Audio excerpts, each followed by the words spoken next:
Hi and welcome to an episode of RCExplorer video. Today we're going to build the Tricopter version 3. This is the brand new kit. You can either buy it from the store or you can download the parts, cut them yourself. You might need a 3D printer or a friend that has one, but you can make all these parts on your own if you want to, or you can just buy it on the store.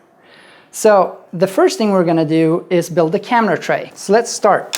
First thing, we're gonna remove all this. All you need is these parts here. And you also need some medium to thick viscosity C8 and also a piece of sandpaper. So the first thing you're gonna do is scuff this surface here a little bit. This is so the glue has a little bit more area to grip on. Just a little bit. Doesn't need to be all that much. Just do that in the front and the back.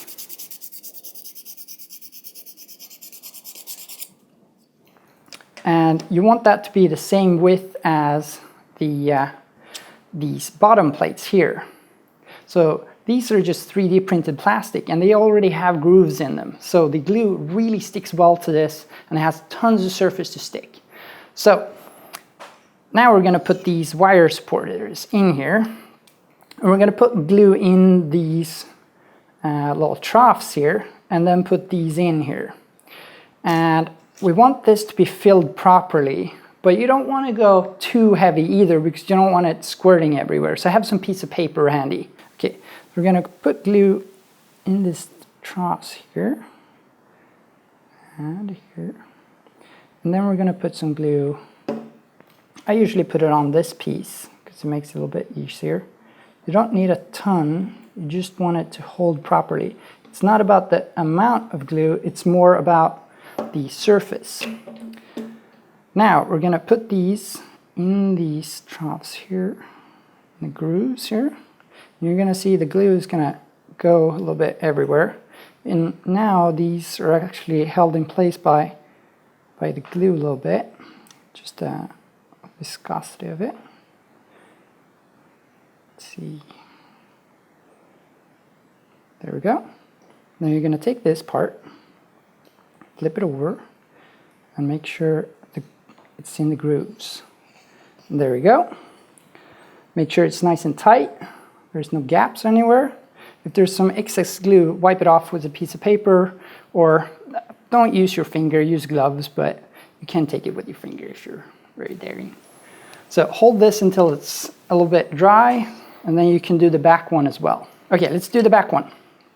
Same thing, glue everywhere, especially in the troughs. And this time I'm going to put glue on just here and not the piece itself, just to try it and see if it actually works better. I usually put it on the other piece, but it doesn't really matter.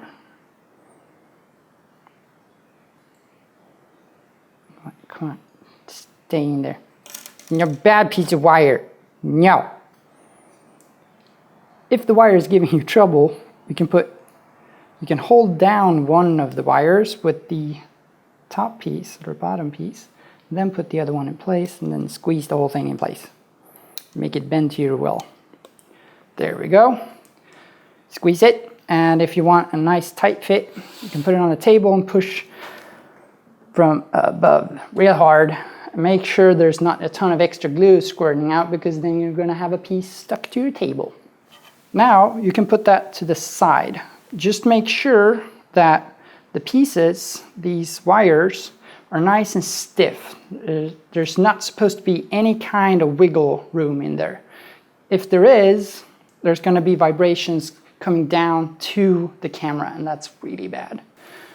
So now that's all done for now. We're going to put that to the side, and now we're going to mount the motors to the arms and also the speed controllers. So we're going to need to do some soldering, and I'm going to show you my way of running the wires inside of the boom so you get a really nice clean setup. So first thing you're going to do is take your motor. I'm using the 2830S 900 kV motors from Hobby King, and I'm going to use these with 9.5 props. that gives you really nice performance on 4S.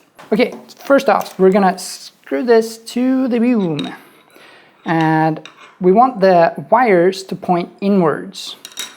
And what I usually do is I stack these, and you want to use the 18mm screws. Always use Loctite whenever screwing metal into metal. And use blue Loctite because that's strong enough so you can get it off again. Just use a tiny little bit, not like that. Absolutely never like that. Just use a tiny amount. You don't need much. Just wanted to get it in the threads there. So take the motor, take the circle motor mounts, stack them, and simply put the screw in there and just tighten it a couple of turns. Do the same for all 4 screws. Now that you got all 4 screws in there, what you do is pull this out, take your boom, there's a hole in the boom. You want that hole to point the opposite direction, and you want it to be upwards when the motor is inserted. Like that. So you have the motor up and you have the hole there. Otherwise your tricopter is going to be very fast forward but not fly. So all you're going to do is take this arm, make sure the hole is pointing upwards at the same direction as the motor, and you're just going to slide this on here. It can be a little bit tight, but help it a little bit. It's fine. And you want it to be in line with the circle here. That's usually good. Now, tightening these down, use a Phillips 1 screwdriver. Do not use a posse drive or a Phillips 2 or Phillips 0.5. Use a Phillips 1. If you don't, I'm going to find you, I'm going to tickle you until you barf. Because you always need to use the right tool for the right job. And make sure you tighten these a few turns at a time and moving all the way over. Otherwise you're going to get an uneven tension. You don't want that. So just tighten it a couple of turns here and there, and it's going to tighten really nicely on that arm. And it's ridiculously tight on there. It's like you don't have to tighten it hard, but you really can't get it off. And it's super torsion stiff. It cannot turn in any way. It's really simple, quick, and very lightweight. Okay, now we're going to take the speed controllers. These are Simon K flashed F20As from Hobby King, but I would recommend getting like the Afro or something with a Simon K firmware already flashed on it. There's multiple out there. Ready to Fly Quads has tons of them. They're really cheap. Something that has a bit higher frame rate, that's what you're after. So what we're going to do is take off the heat shrink, or get a speed controller without a heat shrink, because we're going to solder the motor straight to it. It's just making it a bit cleaner, and you have one less failure point. So remove the heat shrink and we're going to start soldering. Okay, so the first thing you're going to do is desolder these wires, and I would highly recommend using 60/40 lead-based solder because it makes it a ton easier. The speed controllers come with lead-free solder, and it's going to be a little bit difficult to desolder, but if you have a powerful soldering iron, it shouldn't be a problem. And then usually I go over and I dilute the solder and get some real good lead-based solder on there to make it easier and nicer when I go back and solder the proper things. Okay, now we're going to change the power wires. I'm going to use 18 gauge because it fits in the tubes really easy, and they can carry this current without any problems at all. Now cut 2 pieces that are 40 centimeters long, a little bit extra longer than the boom. It's always better to take a little bit extra and then making it shorter. And we're going to strip them.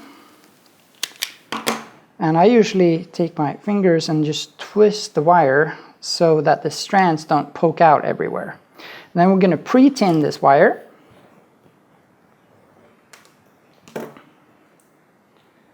Again, using lead-based solder is so much easier. You want it to heat up properly and absorb all the way into the core. Otherwise you're going to end up with a cold solder joint that's not going to do much good for you. This looks perfect. So just to make it easy, I'm going to desolder one wire at a time so I don't forget which one was what. This is going to take some power because the whole speed controller, sorry I'm blocking that for you. So just heat that up. It's going to take some power. Take that off. I'm going to put some fresh solder on there. Make it nice and good. And while it's hot, you can take advantage of that and just solder on the new cable. And that's a really nice solder joint. Repeat that with the black wire as well. There we go. I'm going to solder that straight to it while it's hot. And that's a gorgeous solder joint. While we're at it, we're going to extend this wire. Stock, it's not particularly long, and we want that to be run inside of the tube as well. So you need a 50 centimeter long extension wire. And what I'm going to do is just cut the wire, and just solder it straight to the board where the old wire was. You don't have to do this. You can simply splice the wire, you just cut the wire and just splice it. But this way you don't have an extra failure point. So a 50 centimeter long one, just cut that and strip it and solder it into place.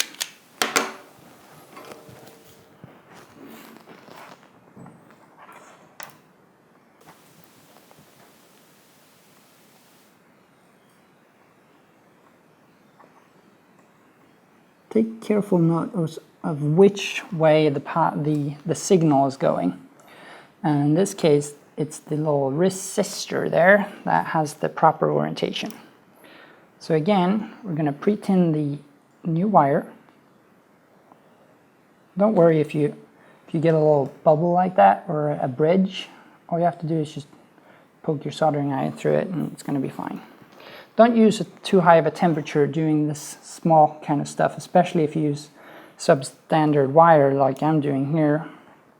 Then it's going to melt everything. It's going to be awful. It's not that hard if you know what you're doing. So, just going to solder that, squeeze on it. Go. And take care not to short these out because it's not going to end well. It's actually going to burn everything up and you're going to be really sad. So I would recommend taking a voltmeter and just make a short circuit test between all these three wires. Just make sure. Now that's done, we're going to solder the motor leads to the speed controller. You might wonder if the motor is going to spin the wrong way or not. Doesn't really matter, we're going to test it soon, and if it spins the wrong way, all you have to do is desolder two of them and switch them. So it's pretty straightforward. So again, pre-tin these wires. Always pre-tin everything. Whenever you can, pre-tin. It's never a bad thing. And then I'm just gonna heat these pads up and insert that wire, push it down, make sure everything is heated equally so you don't get a cold solder joint. Gonna do that with the other two. Sorry if you can't see all right, but I promise I'm doing a good job.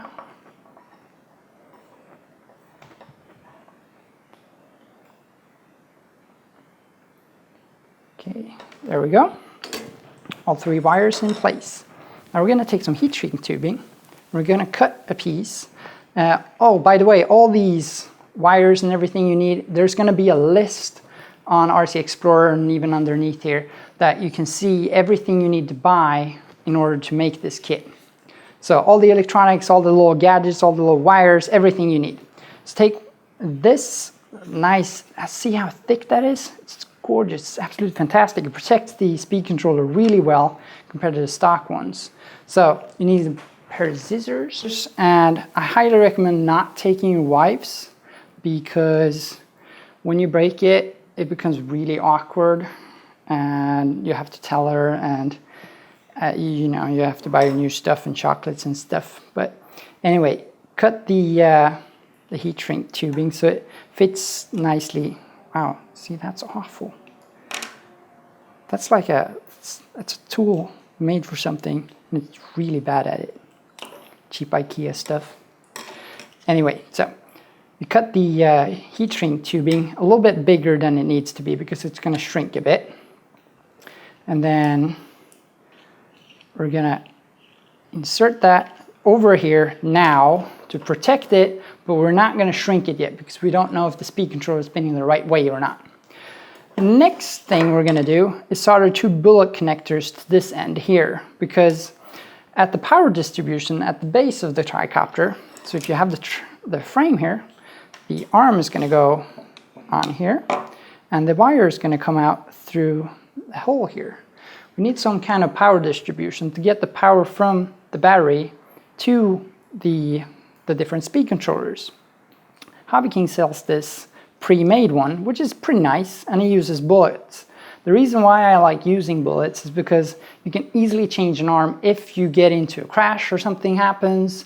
You can very easily just unscrew one screw, pull that arm out, and just detach it. You don't have to solder anything while you're at the field. Next step is to check that these wires are the proper length. To do that, we're going to insert them into the tube all the way through, and just until they poke out the other end. There we go.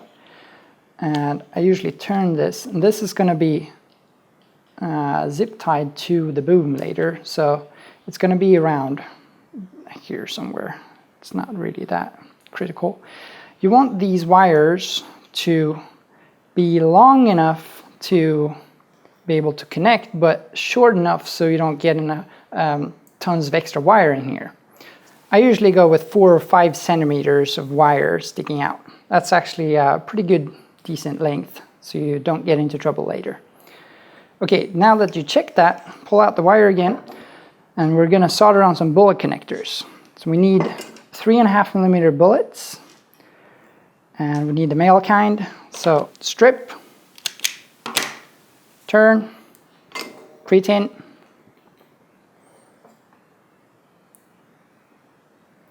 pre-tin properly. There we go. Wow, that's a little bit quick. Anyway, and then a good tip is to have something to hold this because it gets ridiculously hot. Okay, a really good tip for soldering bullet connectors is take a pair of pliers and then just take a rubber band. Take a rubber band and just wrap it around, and then let that hold your bullet so you don't scorch your fingers. And that's really straightforward. So we're going to fill this with solder and get it properly hot. I'm going to fill the whole thing up really nicely. There we go. And then what I usually do is I heat the bullet at the same time, and then I heat the other end of the soldering iron, the other end of the tip.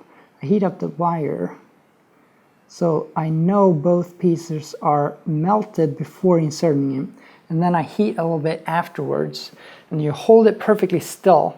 If you move around too much, it's going to create a cold solder joint as well. So hold it still for as long as you can, and you can see it hardening and cooling off.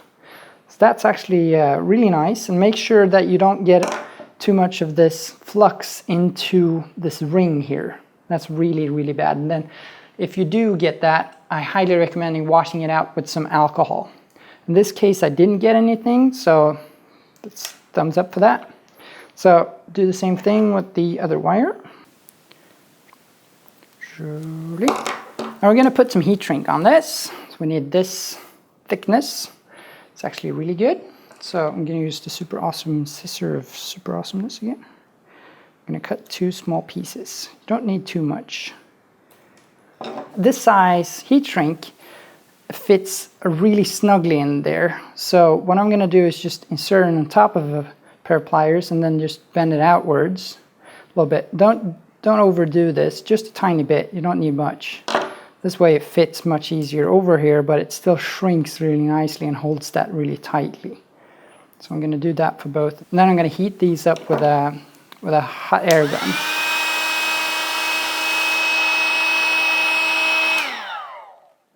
Okay, you can use other tools as well, like the back of your soldering iron, or a candle, just like a normal lighter, but the heat gun is superior. Get one, they're super cheap and the results are awesome. So now we're gonna test this to make sure that it spins the right way. So we're gonna plug this in right here, and I'm gonna use a receiver. You can use a servo tester or anything, but this way you know your system works. On this particular system, the high-tech Aurora, the channel 3 is throttle. So I'm going to turn this on, and now it's spinning. All right, so I'm going to decide this is going to be the front right arm. So the front right spins the normal direction, which is counterclockwise, and as you can see, it's going to spin that direction. So I'm just going to put the prop on really lightly. Do not push it down. You can use a piece of tape if you want to, which is actually the better way, but so you can see better, I'm going to show you with the prop. As you can see, it spins the wrong way. It's supposed to spin with the leading edge first. So I'm just going to unplug this first. I'm going to turn everything on, and I'm going to switch two of these wires. So this is very easy, and I usually just, you can switch any two. Just real quick, switch the middle and the outer one here. Make sure you don't get solder anywhere there's not supposed to be solder, because then you're not going to be happy when everything blows up. Okay, there we go. And always recheck things, because it's been more than once that I thought I changed something, but it actually didn't work. So I'm going to plug it in again, hold it. Actually, I can see it spinning the right way now. Let me show you. Yay. So now that we know that that works, we can unplug everything and, sorry about that, unplug everything, and now we're going to shrink wrap this. So make sure it's covered properly, and this heat shrink is a little bit thicker, so it's going to take a little bit more time to shrink. Don't worry about it, just take your time. And work both sides of it. And you can see it's starting to go. Make sure it doesn't slide anywhere. And then you can shoot some hot air inside of it. And it's shrinking real well. And there you go. Don't overdo it either, because it's very easy to just go crazy with it, and then you end up with something that doesn't look good because it's going to break. So we're going to take these wires and we're going to run them through the arm here. We can start doing that. I usually go with the servo wire first and get up all the way through, because it makes it easier to get the other wires through. I usually take I usually feed them through one at a time. I found this to be a little bit easier than trying to get everything through at once. Now the wires are through. Your speed controller, I usually put it underneath here, so I get the cap right there, and don't have the components towards the arm in that, because when you put the zip ties on, it's going to push against that and it might break. What I usually do is I take two of these zip ties and I make it the width of the speed controller, and then I feed that through here. I don't know if you can see that, and put it underneath the wires. And then I feed that through here, and I just tighten it down. It doesn't need to be like Hulk tight or anything. You don't have to turn green, become angry. Just hold it in place, and then cut those. There we go. That's one arm done. Now you're going to repeat the exact same process on the other boom. Just make sure that the motor spins the opposite direction. Or if you want them to, you can use all 3 same turning props. But I'm going to talk more about that later. Okay, now that's done, it's time for the tilt mechanism. And there's 2 different configurations you can do on this. One way of mounting the servo on here is using a servo horn screwed straight to the plastic piece. This way works well, and you can use tons of different servos, and it's the same method I used in the old tricopters. However, I redesigned this piece to fit these kinds of servos straight up and down without any modification. This one is the TGY 210MH servo, and it's fantastic. It has a really large spline and it has a 3mm hole in the center. So this piece actually has 3D printed. Inside of it has the splines, which means you can put the servo straight in there without any modification or anything, and it's super strong and it's super easy. So to assemble the tilt mechanism, first thing we're going to do is mount the motor. What I usually do is I have the motor, and I usually use the bull connectors on these motors, and the hole spacing on this is 16 to 19 millimeters, just like the circle motor mounts.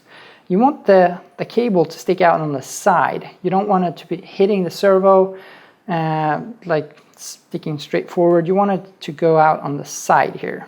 So find 2 holes that line up properly. Use these 2 short screws that are included in the kit.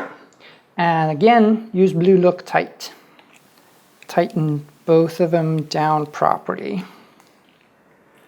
And that's how you mount the motor. This motor mount this tilt mechanism is made to hold motors of the 28mm size, but you can go up even larger, and you can use the DT750s without any issue because it kicks up the bell higher than the servo. Because the servo is so close to this, you can use a 32mm motor, but the 28mm motor is definitely enough power for this kind of setup. So next we're going to take this, and this is the bottom piece, so this is the top piece, and as you can see there's a spline here. You want the spline to stick out. You want this piece to slide in between here. And there's another screw included in the kit. It's a long screw, it's a 40mm long. And you want to use this little washer here. So put the washer on here, put that on there, and it's going to go through all of these holes here, and it's going to line up properly, and you see the screw pokes out through the spline hole. So you still want the spline hole there. And this is actually the tilt. This is actually the tilt mechanism itself. So this is going to go on the boom like so, or actually like that, and it's going to tilt. Now it's very important to center the servo at this stage before you insert and screw it into place. So you want to hook this up to a radio and get the proper centering done, get it neutral, then mount it straight up and down. You want it straight towards the motor, and then you can screw it in place. So let's do that.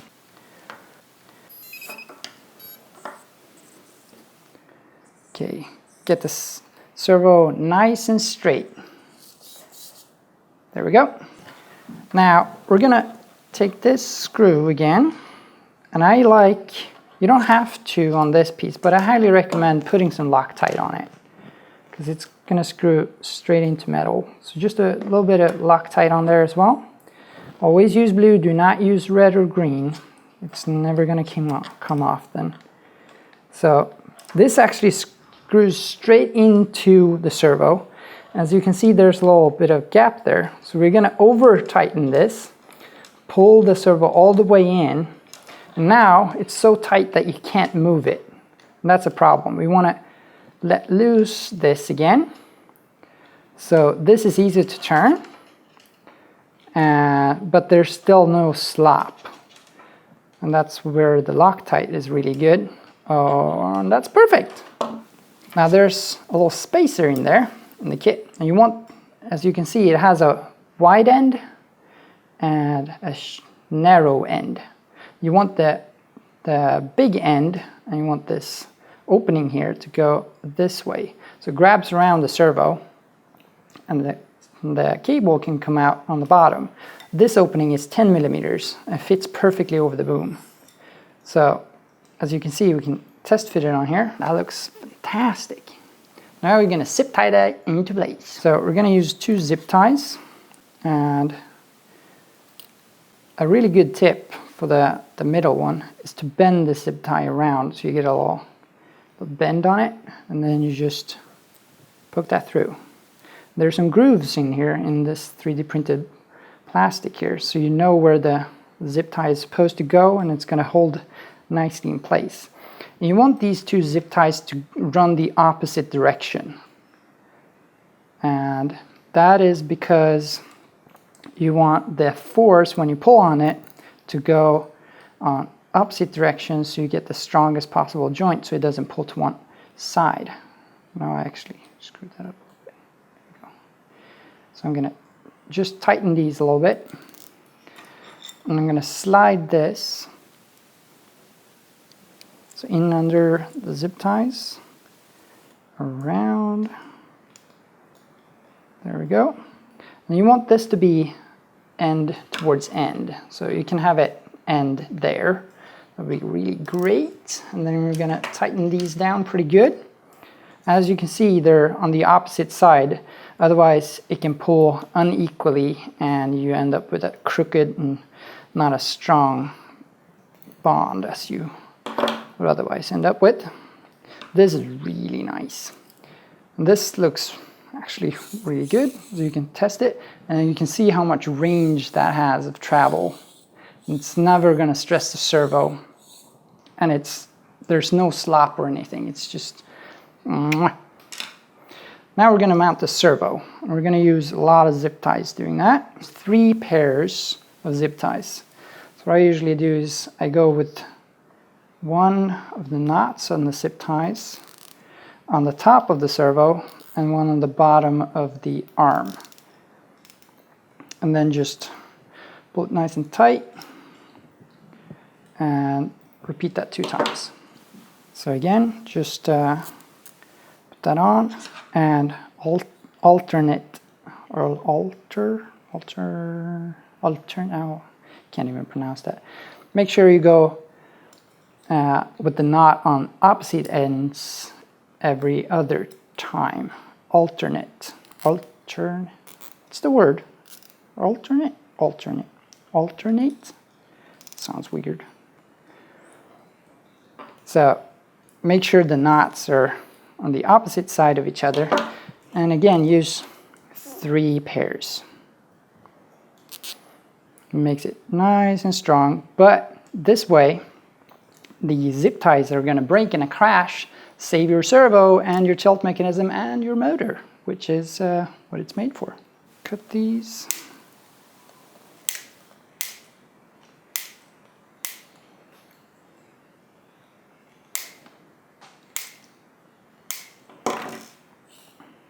And there you have it.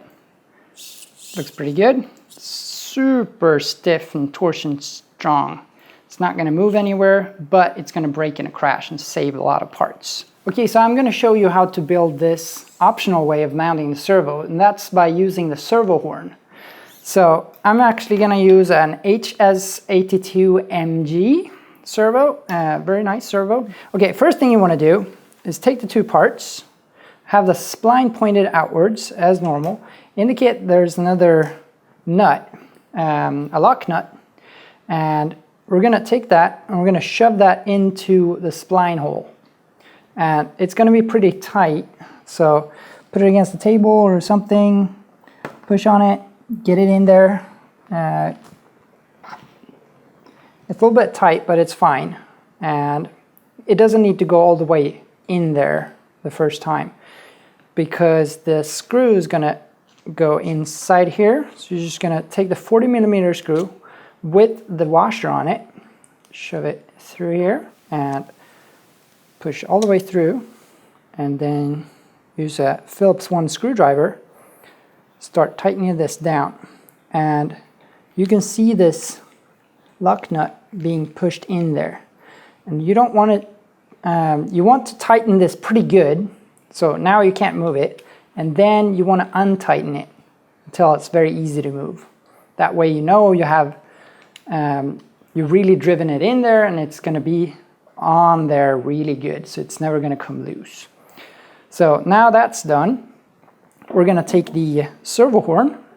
This particular servo horn has a little edge here that sticks up right here. And that's going to be in the way. So if we put that against there, there's going to be a gap. So we need to remove that. And we can sand that off, or you can use a Dremel.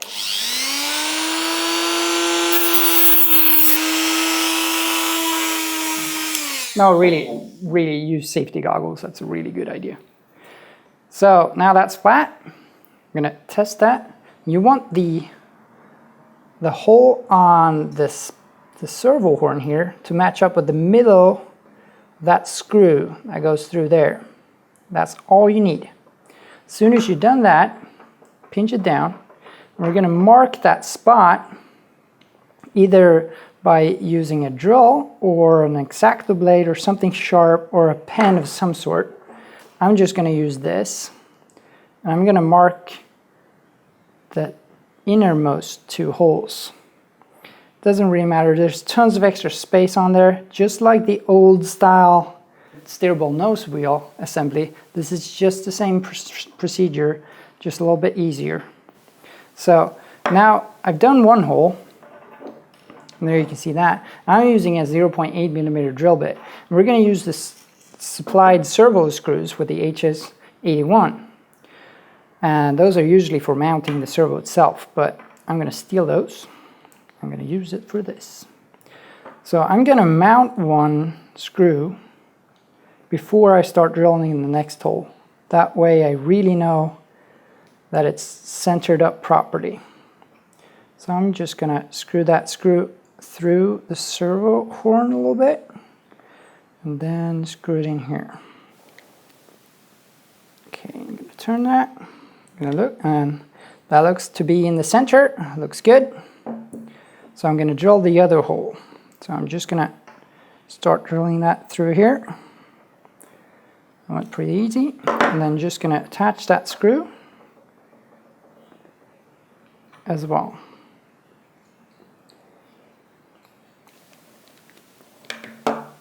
There we go.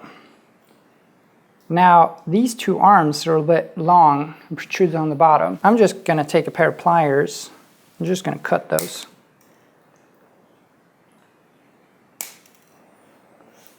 Very easy. You can clean it up with the Dremel if you want to. It doesn't really matter. Now this servo fits perfectly on there. Now this particular servo you have to modify as well. You need to remove this little servo mount bracket thingy holder ear, and you also need to move this servo wire because that's going to hit the boom. This is the biggest servo you actually, or the longest distance between the servo spline and the body you can use on this setup. You can use huge servos, but there's a special length between the servo spline and the servo body that you have to take into account. Otherwise, any old servo will fit.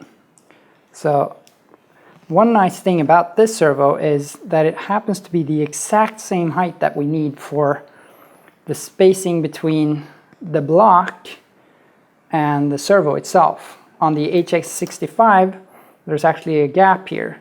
So in this case, I would modify the little spacer that's in the kit, or I would put something in between here to build up that height so it sits nice and flat against the arm once you mount it. But in this case, we're just gonna remove this ear here, and I'm just gonna modify the back of this so the servo cable comes out the back. And how I'm gonna do that is simply take the back off, and I'm just going to cut this little piece here, that little piece that held that together. Then I'm going to use the Dremel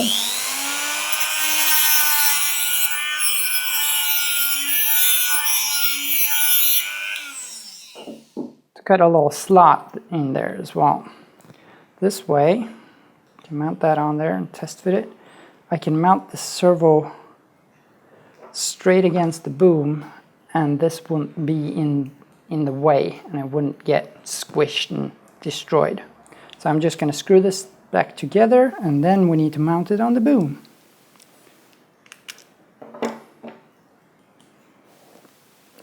And all we have to do now is cut that ear. I'm going to use the Dremel.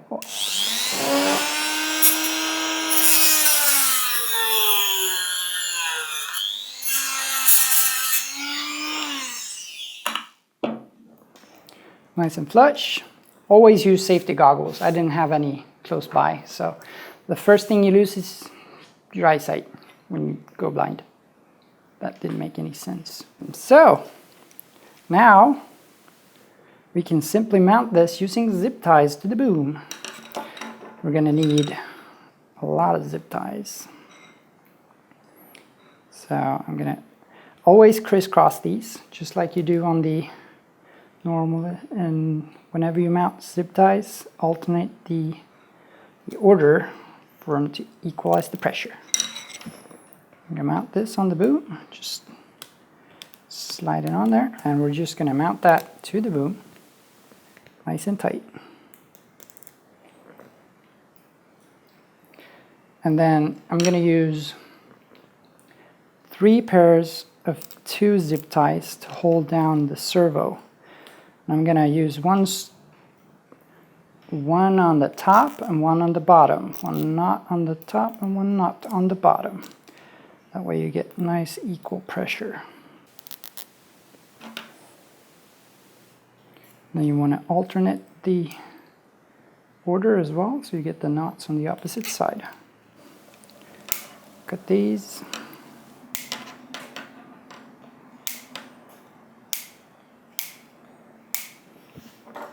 I ran out of zip ties, but you get the idea. So this is actually just friction fitted on here. It's not going to move that much during flight. It's just going to move during a crash. And the tolerance is so good that it doesn't ever move anywhere. But if you're really concerned, you can take a piece of double-sided sticky tape and put it on the bottom. So that's it for the servo horn version. And now we're going to get back to the normal video. All right, now that we got the tilt mechanism in place, it's time to solder some wires. As you can see, this wire is a little bit short to go all the way in here and out the other way. And we also need to extend these wires like we did on the other arms. So we're going to do that real quick. So first off, I'm going to just splice this servo wire. So I'm just going to cut it, and then I'm going to strip this like that, and then I'm going to separate these a little bit, and I'm going to take another piece of servo wire. So I already cut this end, so we're just going to cut these and spread them apart, strip them, and then we're gonna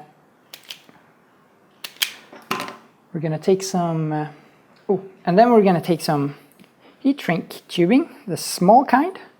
We're gonna make a they're gonna be pretty long, like that, roughly 2 centimeters, 2 or 3 centimeters in between. And then we're gonna just peel these back,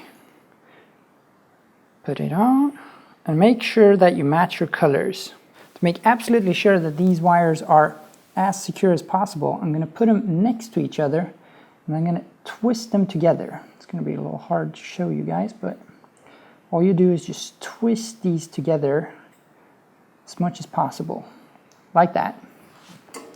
And then you're going to take your soldering iron and solder. You're going to flow the solder in there real nice and tight, like that. Now you can fold this seam over on top of it, on top of the other wire, like that.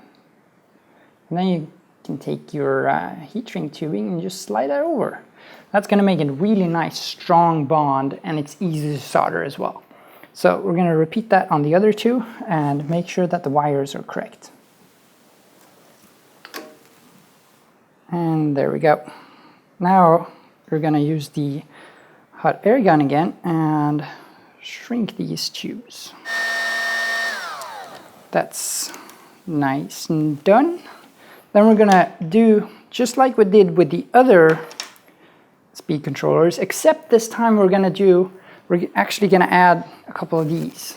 That's the female bullets, because we're going to use the bullets for this because it's easier to connect, and if you get a crash or something and the tail pops off, it's less likely to damage the speed controller.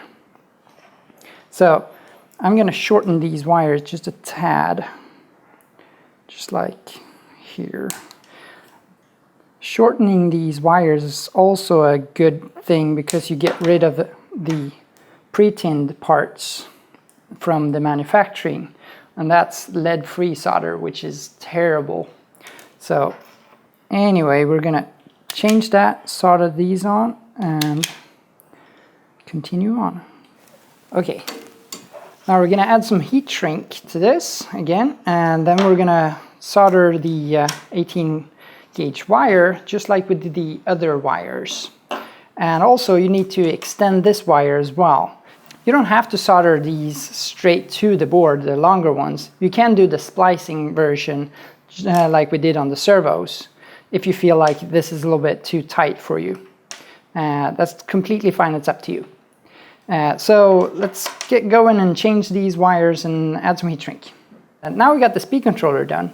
As you can see, you can put on this heat shrink, no problem, because you can switch around the wires afterwards. That's no problem. And we're going to feed all these wires through here.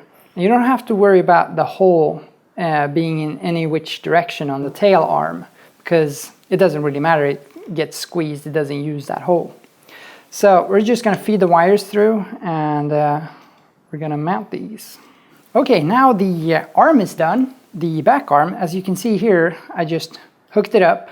I tested the rotation and everything is fine. It's a little bit tight to get all the wires through, but if you do it in the correct order, it's fine. You'll get through it.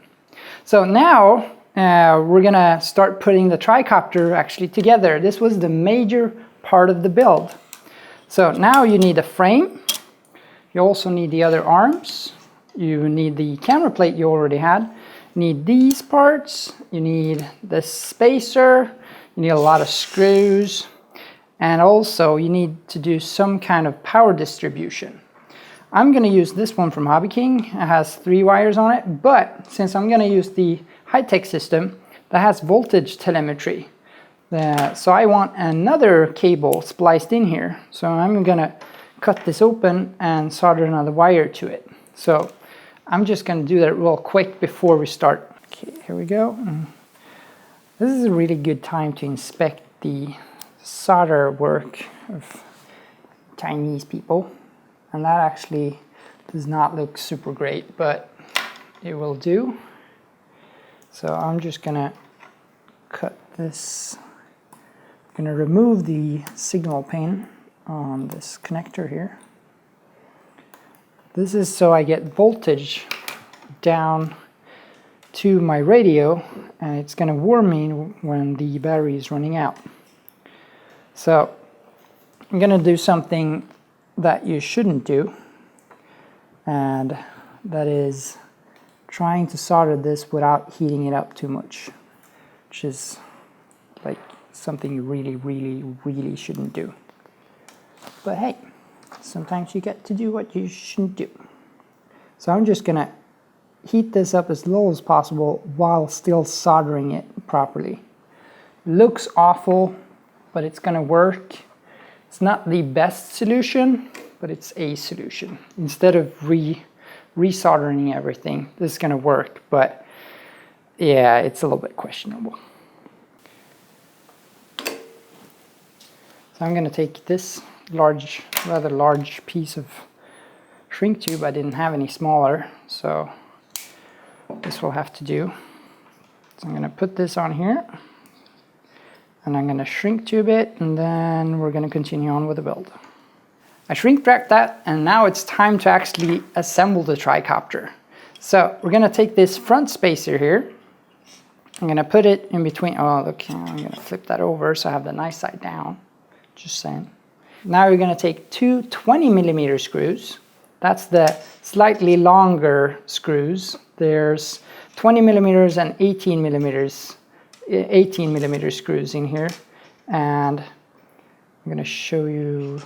The difference is not that great, but you can see that's an 18 and these two are 20s. So we're going to take two of those and shove through here just to hold that in place. Now you actually have something that looks like a frame. And we're going to put this in here. And now we're going to use the four other 20mm long screws. These are the longer ones. Do not use the shorter ones.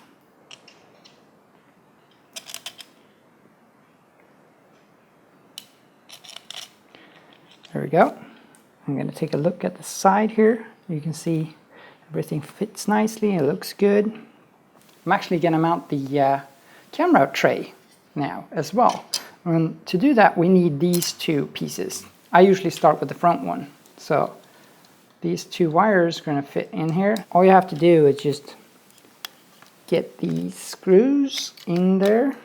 And these are made to be a little bit tight, so you have to tighten it down with the screwdriver. That's so you don't have to hold everything with three hands later. So get the wires into the grooves there so it's holding tightly, and then adjust the other side and tighten that screw down as well. And then you don't have to hold this while trying to get the luck nuts in place, which is nice. That's supposed to be nice and flush against there. And we're going to do the same thing with the back one. So we're going to get that on there. Sorry, I'm trying to get so you can see it properly. I'm going to start tightening these down. Don't worry about getting it into the grooves until you've gotten these screws in a little bit. It's a little bit fiddly, but we'll get a hang of it. It's not too hard.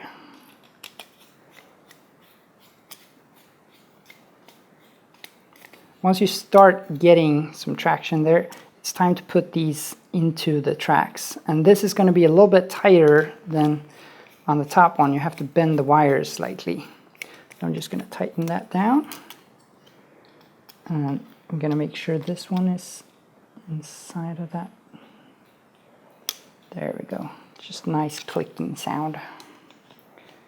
Tighten these down. Okay, so now we're going to adjust this arm here. We want that to end just there, so it's almost flush, a little bit higher. We want that nice and flush there. That's so we get the proper length on the back boom. Now we're going to use these all metal lock nuts. They're super tiny, I don't know if you can see it. They're all metal because they have so much more grip than the nylon based ones. I went with these ones because I wanted something that you don't have to tighten that often. I noticed over time the nylon ones would actually come loose a little bit. And I can see I made an error. I put an 18mm screw instead of a 20. So I'm going to change this screw. Oh, I didn't. I'm just kidding. I didn't screw it down properly. I'm so funny. Sorry. Okay, so we're going to take these all metal luck nuts. I'm going to put these on here. And I'm just going to put all of them on at the same time. We're going to tighten them down. And I use a special, there's two special tools I use all the time. It's so worth getting these tools. This is a nut driver, it's 5.5mm.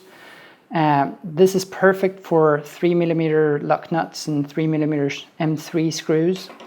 And this is just a wrench, 5.5mm wrench, which is super easy to get in there. I use nuts that often, 5.5mm nuts or M3 nuts that often. It's completely worth it. They're so cheap. They're like $4. Get them. They're awesome.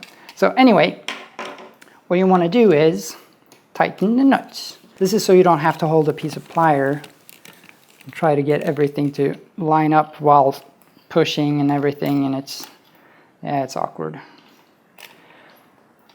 And also, if you strip a screw, if you use a wrong sized Phillips screw, if you don't use the Phillips one, there's an extra screw of each length in the package as well, just to make sure. Okay, so those are nice and tight, as you can see. It's holding the wire really well. So we're gonna add the 2 nuts on the front as well.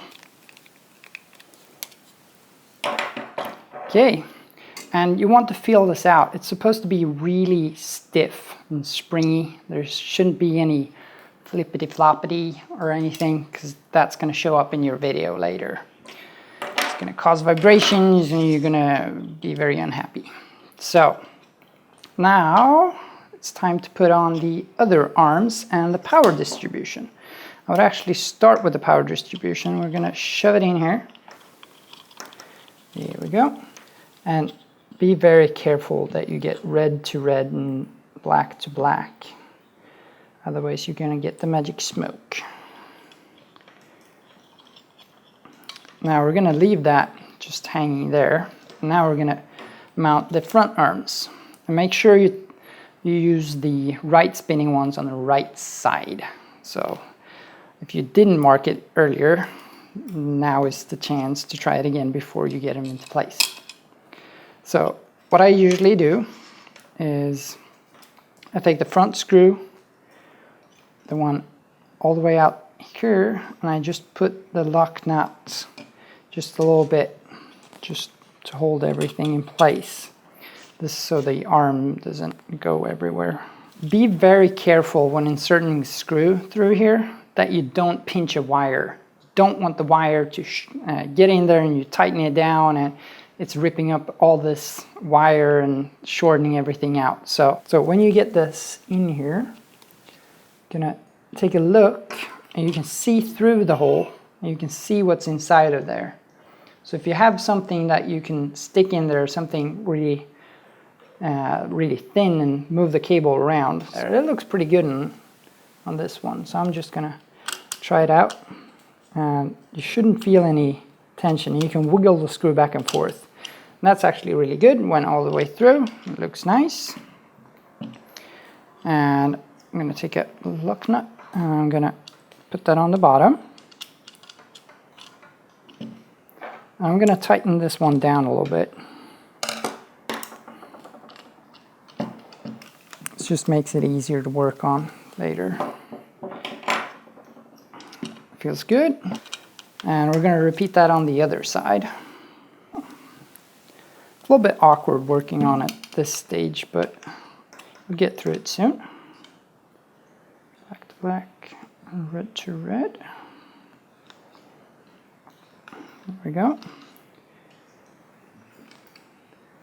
Again, look through the hole. And I have tons of wire in there. So I'm just going to poke it around with this zip tie. That makes a ton of difference. Stupid thing, stay still.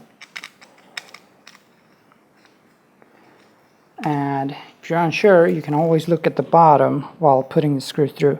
Now I can actually see a red wire there. So I'm going to try and poke that to the side. I don't know if you can see it though. There we go, perfect. And again, tighten the last lock nut down. Okay. Alrighty. Okay, so now we have all the wires in here. It's a bit tricky to mash everything in there, but take your time and use a screwdriver or something and move it around. So there's plenty of space up here in the front and around here. There's more than you think. Also, these wires, all the signal wires, should all come out the same side to make it look pretty. So when you hook it up to the controller board, they're all on the same side. Now we're gonna tighten down these front screws, which we left earlier, because it's time to actually tighten these down.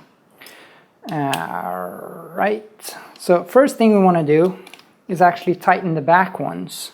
We want these to be fairly tight. You want them to be, you want there to be resistance when you pull this. There should be some friction. It shouldn't be too easy to move. It shouldn't be too hard to move either. You'll find a medium.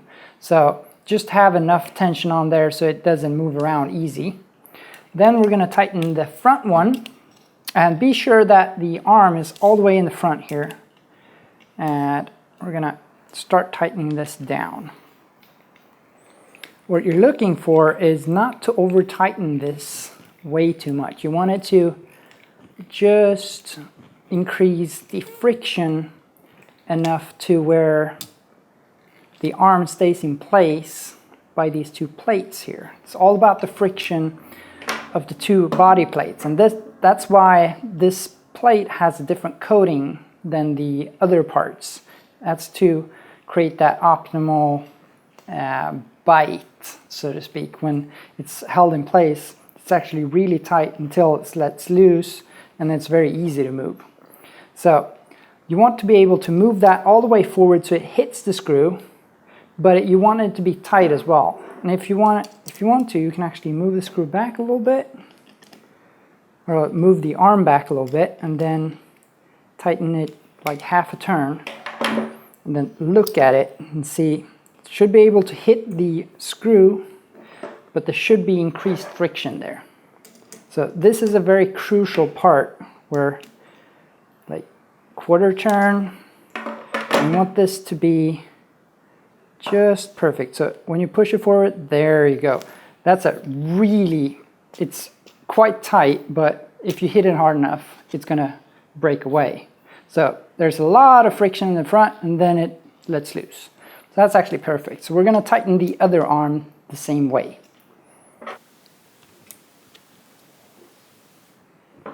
That's really good. It's awesome. Okay, let's put the landing gear on. So here's the landing gear, really easy. They're nice and thick. They're 2mm thick G10. That's because we don't want the tricopter to wiggle around on the ground before takeoff, because sometimes you get oscillations with when the servo initializes, the gyros initialize, and the servo moves, the whole copter moves. That's why I made them 2mm. The wider the better, because you get a broader base. So I usually put them all the way out here, and again put one on the top and one on the bottom, so the knots pull in opposite directions. And when you come in and you crash real hard, or you land a little too hard, these zip ties that are designed to break off and work as a mechanical fuse. So the thing that breaks is the zip tie and not something you actually care about. So always bring a ton of extra zip ties when flying a tricopter. That's always the best option. There we go. Tighten it nice and good. And do that on all three arms. All right, it's starting to look like a tricopter. Now we're going to install some electronics. And I'm going to use this KK2 mini board from Hobby King. I still love the KK boards, and there's multiple different ones you can use, but I always return to the KK2 board because it's simple and easy to set up, and it performs really well. But like AbuseMark has the Naze 32, and also Paul from Ready to Fly Quads, he has tons of different multi-wheel boards that are awesome. But since I have so much experience with the KK boards, I'm gonna use that again. And also, I'm not gonna show you how to set up the KK2 board in this video. Instead, if you click here, woo, there's a separate video for that. So you can click on that and come back to this video again, and I'm gonna show you the rest. All right, so I'm gonna just tape this on here using this fluffy double-sided tape. It's fantastic and dampens vibrations, but it also keeps the sensors from moving too much, because you don't want it to oscillate on there. You want it just to be, you want it to be firm yet spongy, if you know what I mean. Probably not. You want it not to move when you don't want it to move. That didn't make much sense either, did it? Anyway, we're just going to mount the board. So I'm using this fluffy double-sided sticky tape that I folded over twice, and I'm just going to put it on the back here. Very simple. I'm going to mount this board right here, because that's the sensor right there. That's the sensor, and we want that to be as much in the middle of the frame as possible, which the CG on this board is straight here, so that's a pretty reasonable spot. This feels pretty solid and everything. And now I'm going to install the receiver, and I'm going to use these dual antenna setup here, and also here's the wire for the supplementary power connector, which is the voltage telemetry for the high-tech system. So again, I'm just going to, because it's very convenient, I'm just going to mount it using double-sided tape again. Get it on there, and I'm just going to push it in place there. There we go. Now, the antenna is a really important place in the proper spot on the tricopter. You don't want the antennas to be blocked by either the battery or the frame or the video transmitter. At the same time, you don't want the two antennas to be blocked by different objects at the same time. You always want one antenna to be clear. A tricopter doesn't really fly sideways that much, so you don't need an antenna pointing horizontally compared to a plane, which banks a lot and turns around a lot. So what I'm going to do is I'm going to mount the first antenna using a little bracket that these receivers come with. I'm just going to zip tie that to the arm here. So super simple. Just make sure that you can fold the arm all the way back. So I'm just going to put one zip tie on there. Then I'm going to try and fold the arm, and it lasts. It lasts, that's the wrong word. And it's long enough. So just make sure that you can fold the arm. I'm going to tighten that down. I'm going to use 2 zip ties. And the second antenna, I'm just going to use a little piece of tubing I had laying around. It's not that long. It could be a bit longer than this. And I'm just going to drill a hole in the front here, shove it in, and mount the other antenna to it. All right, so let's use the heat shrink to mount this antenna. It's pretty straightforward. I just took a piece, and I'm just going to shrink it.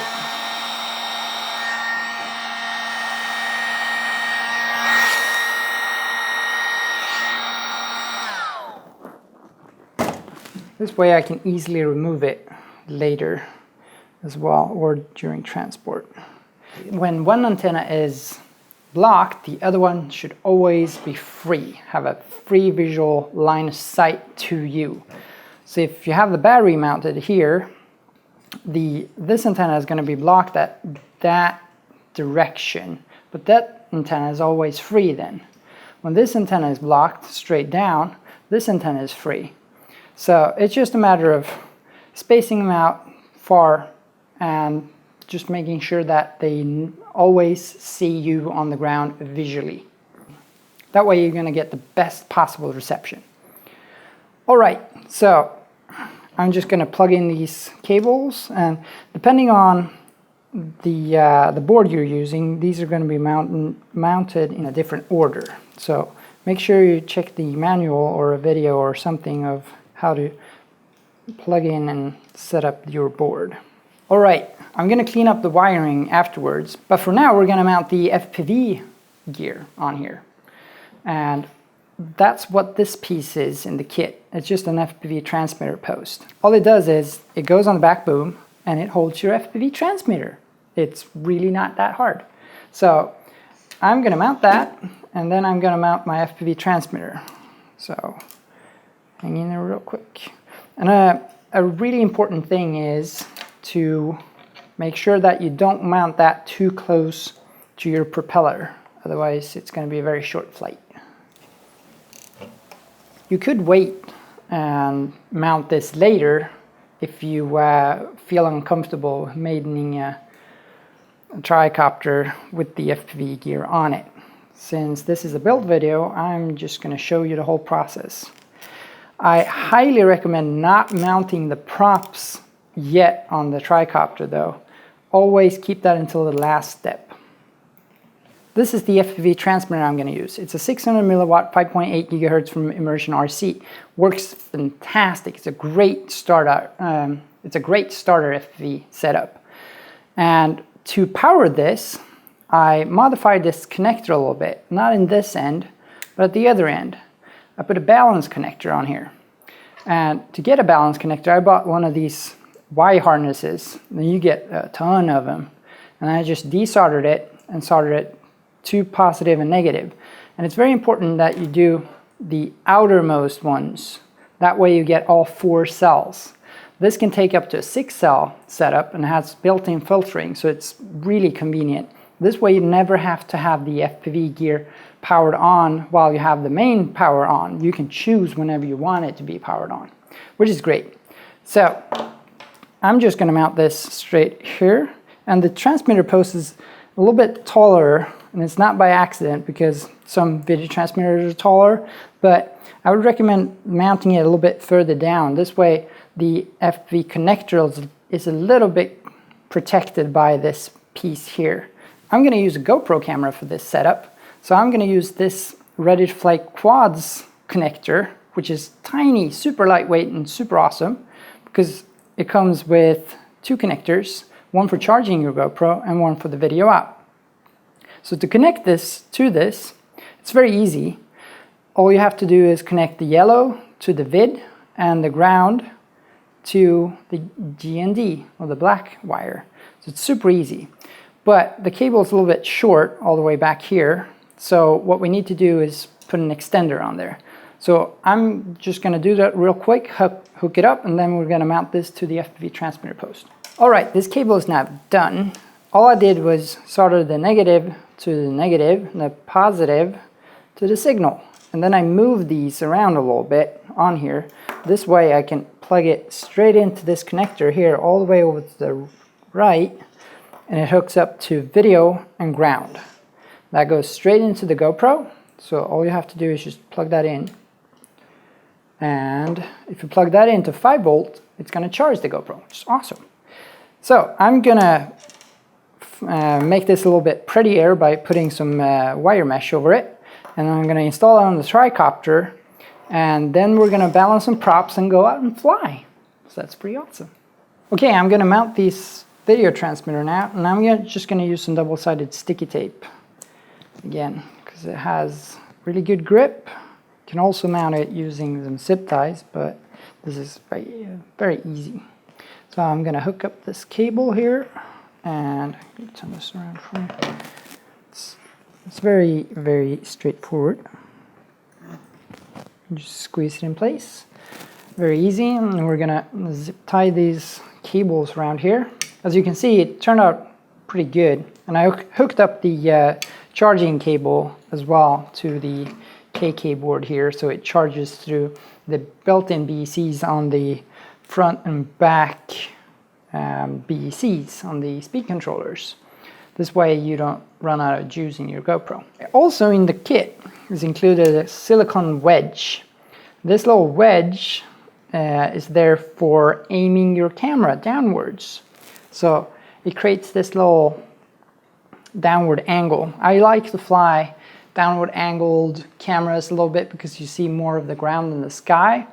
Depends on if you do a lot of follow shots or you do a lot of fast forward flight, you might want it nice and flat, so you don't have to use this if you don't want to, but it's in the kit and it's pure silicone, so it's very vibration dampening. To mount the GoPro, there's a little strap here, and there's 3 holes. The front 2 ones is for the GoPro 3, and the back one is for the GoPro 1 and 2. So I'm just going to mount this in the front here.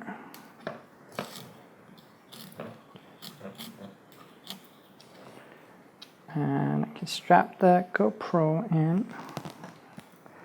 And what I usually do is take that so it just wraps around the GoPro on the back there. You pull it nice and tight. You want it nice and tight on there. Can't move around too much. And just now you can just hook up the cable and we're good to go. Now it's time to mount the props, but before we do that, we need to balance the props. It's very important to do that. And also, if you haven't set up your flight controller yet, do that before mounting your props. It's very important to balance your props. Without balancing your props, you're going to experience horrible performance because the gyros get vibrations and the camera is going to get vibration. Your copter is going to fly worse and the video is going to look awful. Also, whatever prop you get, no prop is ever perfectly balanced. You always get bad props.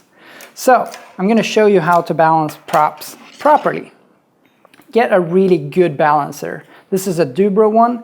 It's a little bit more pricey, but it's super good. And you need to mount the spacer in there. If the prop has a spacer, you need to mount that spacer in the hole that you're going to use. The same spacer you're going to use and everything, mount it in there.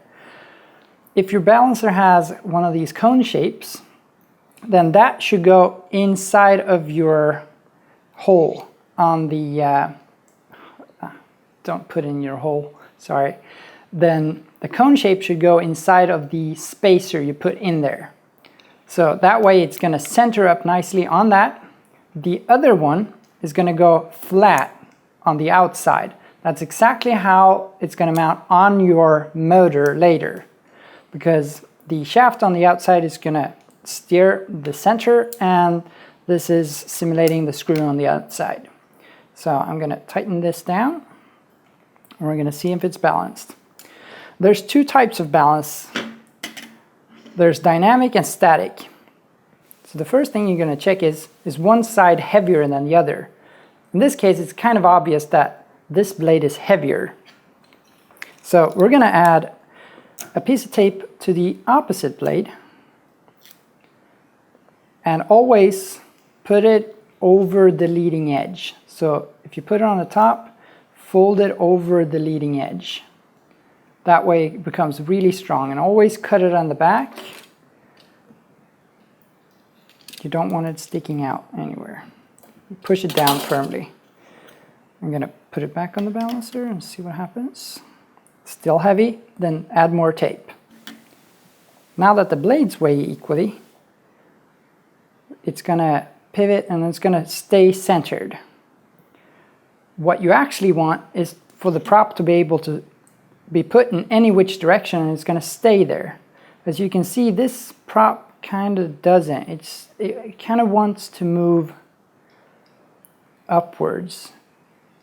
That means the hub is not balanced. You have more mass on one side of the hub, or that the hole is not drilled in the center. To combat this, we can add some hot glue to the hub itself. It's very easy. All you have to do is just add a little tiny dab here. Make sure you get nice, good surface contact. Let that dry, and then make sure that the prop stays wherever you put it. In this case, I actually need a little bit more.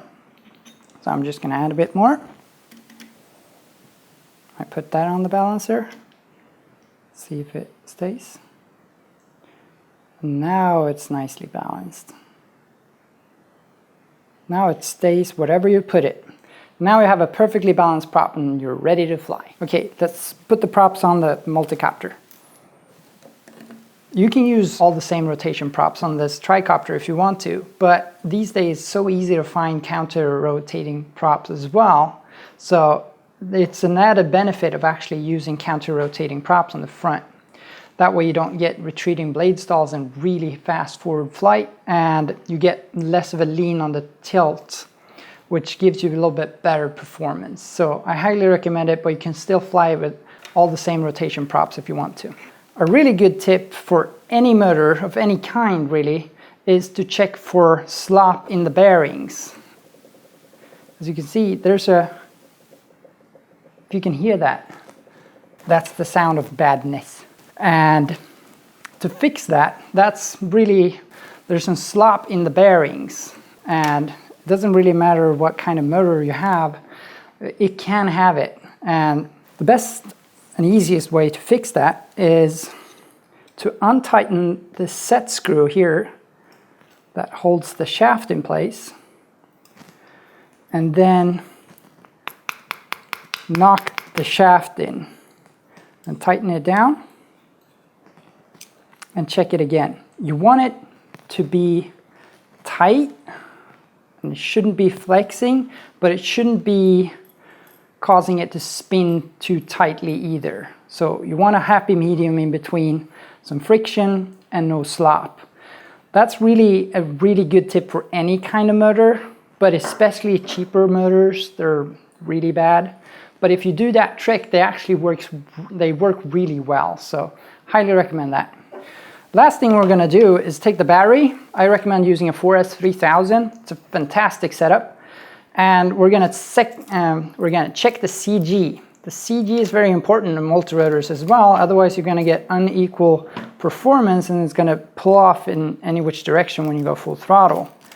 So, in this particular setup, when you have a GoPro mounted, the battery actually goes right around there. You want the CG to be just where the 3 booms meet. That's actually spot on. So you just hold it there where the 3 booms intersect, and that's currently in the middle of the KK2 mini board. That's it, you're done. It's time to go and fly. Thank you so much for watching, and thank you for supporting me by watching this video and visiting my site and buying stuff from my store. It's really, thank you, it's awesome. So thank you so much for watching, and we'll see you next time.